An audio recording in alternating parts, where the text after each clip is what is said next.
Missile frigate has just launched from the moon base. We are halfway to the top of the moon. We need to secure the area before we can offload the cannon. Jenkins and I will worry about securing the moon. You just get that cannon set up. The first thing that pops to mind about this particular mission and location is the uniqueness of the moon itself, and kind of the feel that you're able to fly all the way around it. It's a curved surface. I mean, even when I play the mission, the first time that I saw the moon, Pat's moon, kind of in place, immediately felt different than any other mission I played before because of that location. And I remember kind of back in the mission brainstorming days where we were thinking of unique different places to be, and we're like, yeah, it'd be cool if we, could fly all the way around and it was curved, and and there was a top and a bottom, and we could do so many different types of gameplays with that. So I mean, that's the most exciting thing when I play this mission, I think, let alone all the beautiful stuff that we see too. And some of the problems that caused for the gameplay is... Yeah, I didn't worry about that. I just let Troy do it. My initial designs were to have gameplay that take you all across the moon and stuff, and once the moon got in, I found out it took over a minute to fly around the circumference of the moon, so yeah. We kind of had to limit the gameplay to pretty much one side and the top of the moon. One of the things that I remember, Troy, was that when I'm playing this, we have some guys in hyperspace, and I think I heard somebody says, "Nim, we have a problem," and he goes, "What?" And some guys had dropped out of hyperspace, and so they're not going to be there when you expect them to be there, which is, I thought it was really interesting technique, because what you're doing is you're turning the fact that people aren't there at that particular point in the mission to sort of a feeling of drama and gameplay. Yeah, because for taking over a base, you'd think they'd bring a lot more fighters in and a lot more help to take this out, but then in the mission, it's pretty much the player who decides, whether the battle wins or loses. So I didn't want to, I wanted to have some reason why there wasn't an entire squadron of fighters coming in to take out this base. And that helps too, I think, with just the character of Nim and his band of merry men, because he is always strapped for resources. And to have it be kind of them against the world, and the TF is not strapped for resources, so the surprise is really their main advantage. To go back a little bit to what Troy was saying earlier about the the timed mechanism and the drama of that's, I think, one of my most favorite moments of the mission is when you see that missile cruiser coming over the kind of the orbiting, the arc of the actual moon, because it has that arc. You see this thing kind of orbiting slowly towards you, and this sense of doom that it's coming, and he's planting those missiles on the ground, and the missiles are hitting the moon, in sequence, closer and closer and closer to the actual gun that you're trying to protect, while they're frantically setting it up. I can imagine Cole and Jenkins in there like, quick, set it up, here they come, yeah. And it's hitting, and that's great. And that's also... They got nowhere to run. So where's Reddy? Isn't he your right-hand Toydarian? Reddy's gone. Django. So to talk about a little bit from previous mission that we looked at, the moon mission, there's a strong link that we talked a little bit about with the orbital gun that you actually assemble in Troy's mission that we talked about. And you were collecting parts for in the previous mission. And that's we had a lot more time to kind of think about the links between the mission this time around because of our experiences from Starfighter 1, and so we really focused on trying to do that. And we have this series of missions that all deal with orbital cannon. One in which you actually destroy them in space, then another one after that where you actually come back to retrieve the parts, and then after that, in Troy's mission, you're assembling them on the moon above this mission we're watching now, and then in Rich's mission, which you can talk about in a sec, is you actually use the orbital cannon from that moon as a wingmate. So if one of the original ideas for the gun was to use it to blow the whole dome up, but we decided that wasn't going to be technically feasible. Danger. So we said we'll just use it as a death from above technique, and you just use this heavy artillery to take out anything that gets in your way.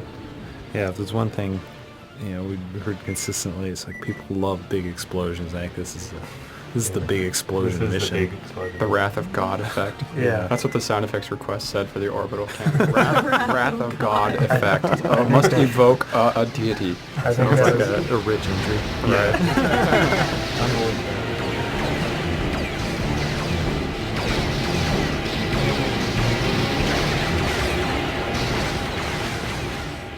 So with Jedi Starfighter, we really sort of split the story at the end, and we gave each of our two characters, Addie and Nim, their own finale. And this mission sort of represents the culmination of Nim's efforts over the last 10 years since Episode 1 and Starfighter 1 to get his base back. And I personally really like that continuity. Yeah, I was actually talking to Reeve Thompson, the producer for Starfighter 1, in the hallway the other day, and he was mentioning that he believes that the idea to return to the base was his original idea. So I thought I'd mention that, just give him props for The that. person that designed the base in Starfighter 1 went screaming in terror when we mentioned we were coming back to it, afraid that we were going to co-opt them into having to do it all over. Did some redecorating in there.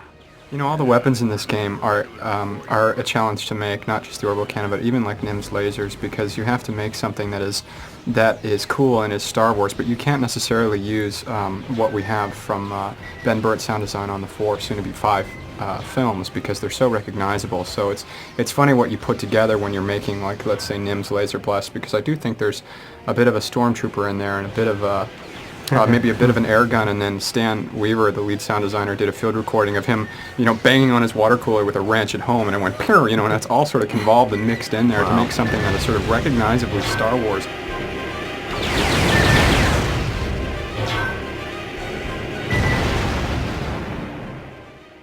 And they finished up, so Bella's on her way out. She was interesting to build because we didn't do a lot of boss work in Starfighter 1. So we've obviously wanted someone tough. The original Bella, I think she shot about a gajillion missiles when she decided to fire, but She still does, Rick. there were some frame rate troubles with that. Trimmed that down a little bit, and my original idea was to make her almost impossible to take out with normal weapons, and the only way to get her would be with the orbital cannon.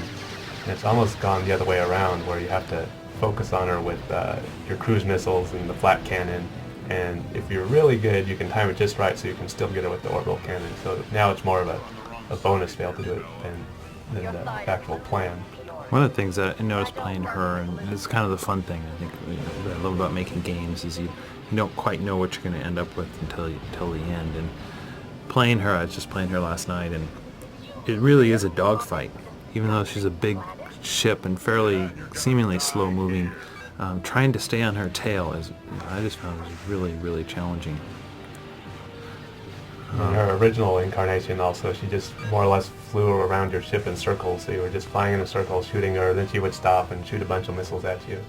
And the adjustments we made on behest of the test department, that every day seemingly would send me an email saying, make Bella tougher, make Bella tougher. And I think we succeeded with it. Yeah, I think you did too.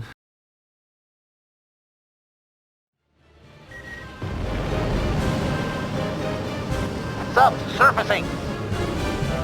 To start off once again with a bit of a couching the mission kind of overall. I guess obviously as you can see, this is one of our water missions, and again going back to the previous two in the early brainstorming days, we wanted to try to pick unique locations that were fresh and new and provided new challenges for us as a team and for the player, and new kind of spectacle. So this one takes place on a new planet that we created called Marmir, out of Hayden Blackman's brain, and it's mainly water with islands kind of as the basics. Marmar is actually has its roots in Starfighter. In the original Starfighter, we had a water planet. I don't remember if it was called Marmar or not. I think it was called something else. But it ended up in one of those missions, or one of those planets that we cut, partially because we started running out of time with all the things that we wanted to get accomplished. And so I was really pleased that we were able to bring it back and deliver it in Jedi Starfighter. In terms of the art for this, very early on, we wanted to make sure that each of the levels were distinct enough from each other. No player wants to play the same level over and over again. And Maramir, or Maramir, as some of you guys call it, has I think 4 different levels. Is that what we're playing? Yeah. 4 different missions. And so it was really important for us to have different looks. And part of that was trying to get the water to look different. And Dave's got some good stories about the water. The water was complete hell. It was a crapshoot every It day was. whether it was going to work. Every single day.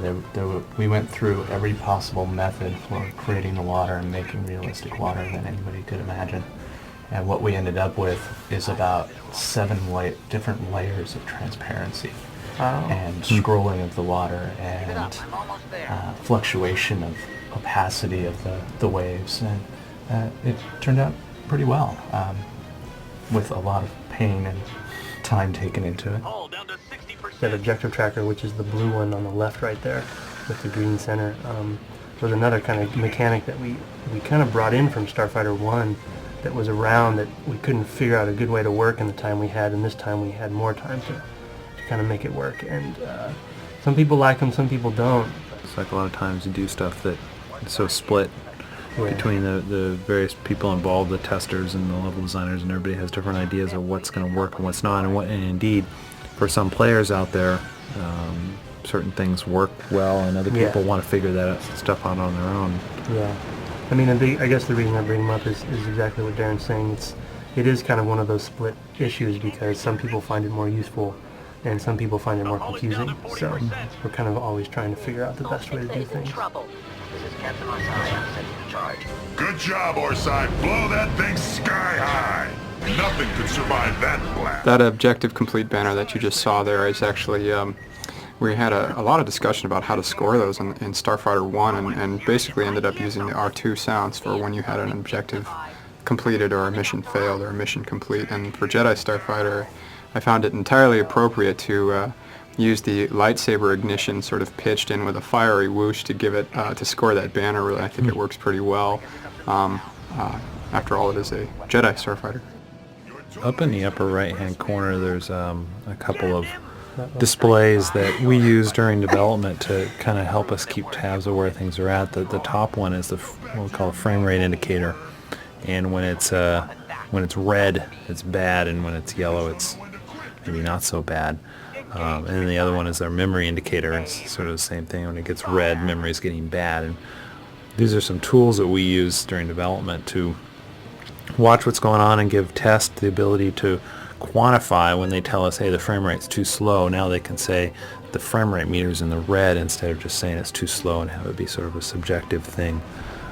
So what you're seeing here is an earlier version of the game where the frame rate was not up to where we wanted it to be, and as you can see, memory is getting awfully tight. We come to hate those displays. Yeah. Why don't you check with your sensor station? Oh yeah, I'm